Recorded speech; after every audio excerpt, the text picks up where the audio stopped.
ये कहानी एक फ्रीलांसर आर्टिस्ट के ऊपर है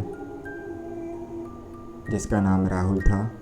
2 साल का रिलेशनशिप उसका टूट गया था और वो बहुत ज़्यादा डिप्रेस्ड हो गया था, जो कि पहाड़ों पे जाके घूमा थोड़ी तेरे को सुकून मिल जाएगा। ये सोचते हुए उसने ट्रिप का प्लान बना लिया। हालांकि वो ट्रिप नहीं थी, बस वो सुकून पाने के लिए चला गया। चले जाने के बाद वहाँ पे पहाड़ वगैरह देखे, अच्छा लगा उसे देख के। जेब में ज़्यादा पैसे भी नहीं थे उसके पास जो कि वो लॉज लेके रह सकता।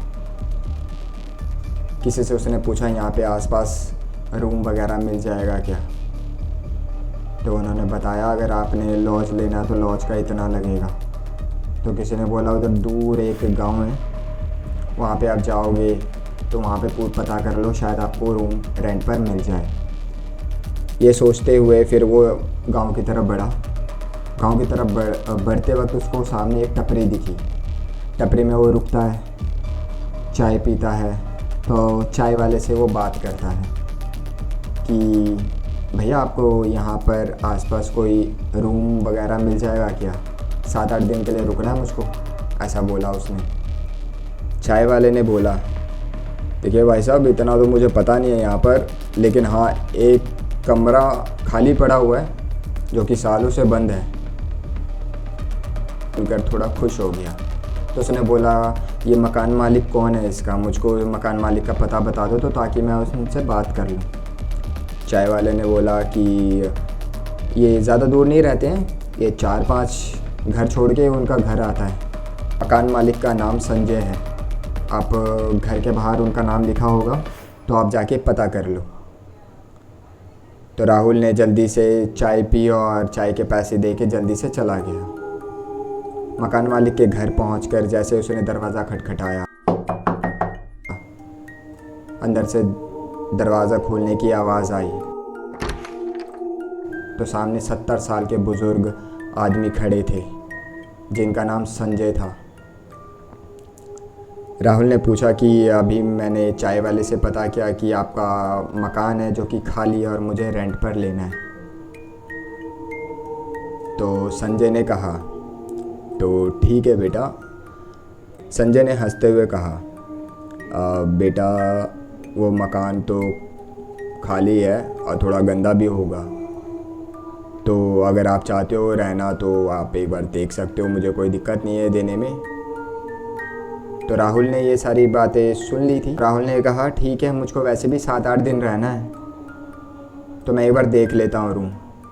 तो ये सोचकर वो रूम देखने के लिए आगे बढ़ता ही है और जहाँ से राहुल ने चाय पी थी वहाँ पर एक बुज़ुर्ग आदमी बैठा हुआ था जो कि उसको घूर कर देख रहा था, जैसे कि मानो वो कुछ उसे कहना चाहता था कि वो कमरा मत लो, ऐसा कुछ कहने की कोशिश कर रहा था।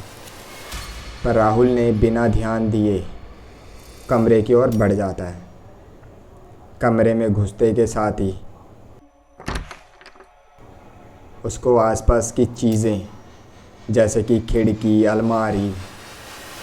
और अलमारी एक साथ ही थे। अलमारी कॉर्नर पे था और कॉर्नर के बगल में ही खिड़की थी जहाँ से हवा आती जाती रहती है। और जो अलमारी है में धूल मिट्टी जाले वगैरह लगे हुए थे।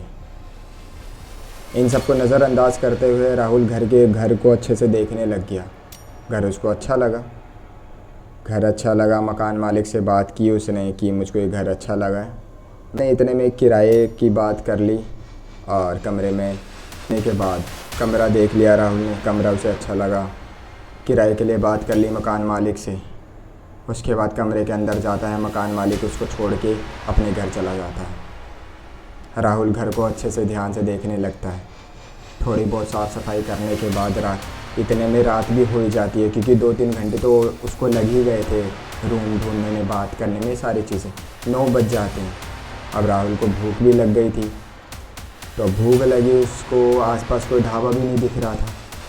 तो उसने सोचा जहाँ से मैंने चाय पी थी तो शायद उनके पास कुछ खाने के लिए मिल जाएगा।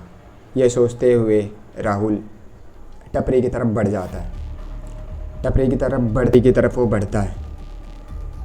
जैसे ही जाता है चाय वाले से पूछता है कि आपके पास कुछ खाने के लिए मिलेगा, मुझे भूख लगी हुई है, कुछ भी हो आपके पास।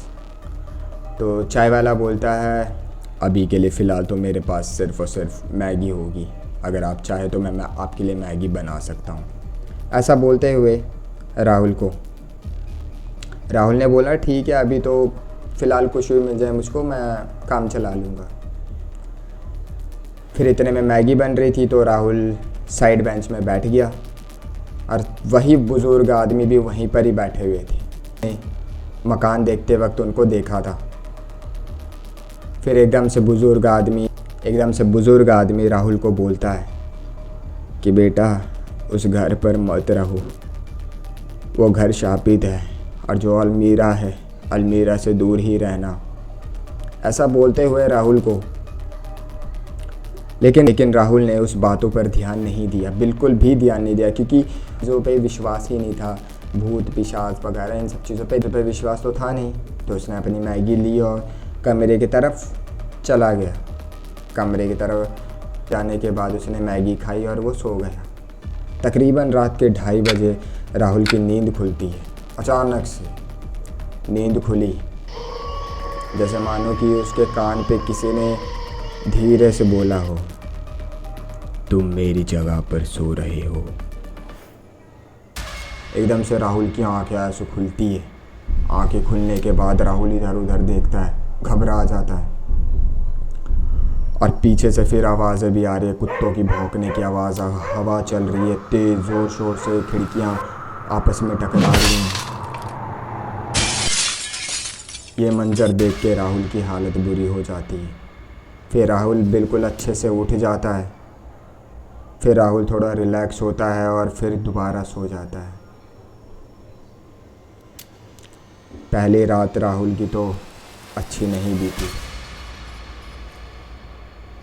जब वो सुबह सो के उठता है तो उन सब बात को वहम मान कर उसको टाल दिया। फिर उसने सफाई वगैरह स्टार्ट कर दी।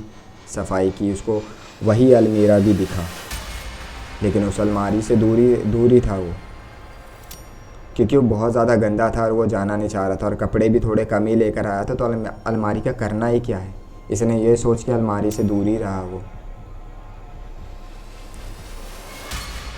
फिर जब रात हुई, उस कमरे में उसकी दूसरी रात, जो कि और ज़्यादा भयानक बनने वाला था।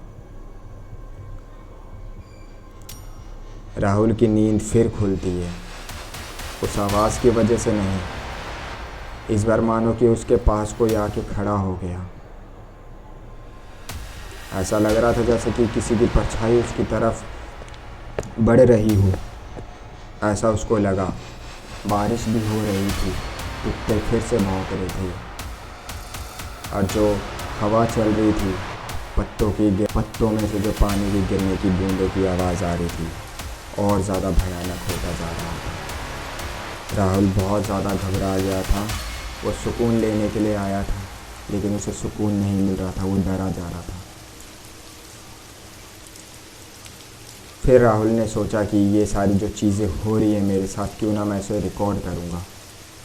ये सोचते हुए राहुल ने कैमरा जगह जगह पर लगा दिया उसने। जब सेम तीसरी रात आई, तीसरी रात में राहुल हर एक जगह पे कैमरा लगा दिया था। उसको जानने की बड़ी क्यूरियोसिटी थी कि उसे वो चीज़ जाननी है, कौन है, क्या है, ये जानने के लिए उसने कैमरा लगा दिया था। अब राहुल को समझ नहीं आ रहा था कि अब वो सोए कि ना सोए। अब ये इसकी तीसरी रात थी। अब तीसरी रात राहुल को पता नहीं था कि इसके साथ कुछ और भी ज़्यादा भयानक हो जाएगा।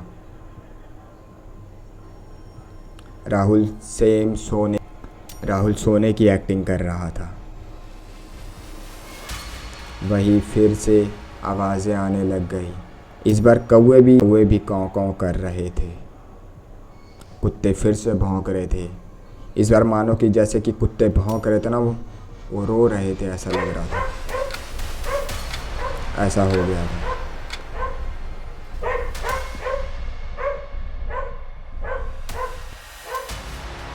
राहुल जो कि सोने की एक्टिंग कर रहा था, राहुल की तरफ एक परछाई सी आने लगी, जैसे मानो कि उसकी हाथें अजीब असामान्य थे, मतलब कि नॉर्मल इंसान से भी उसके 3 गुना ज़्यादा लंबी उंगलियां थी और परछाई ही दिख रही थी। बहुत ज़्यादा डरावना लग रहा था, लेकिन राहुल तब भी सो रहा था। धीरे धीरे परछाई उसके और करीब आने लग गई, और भी ज़्यादा करीब आने लग गई, तो राहुल को थोड़ी घबराहट होने लग गई।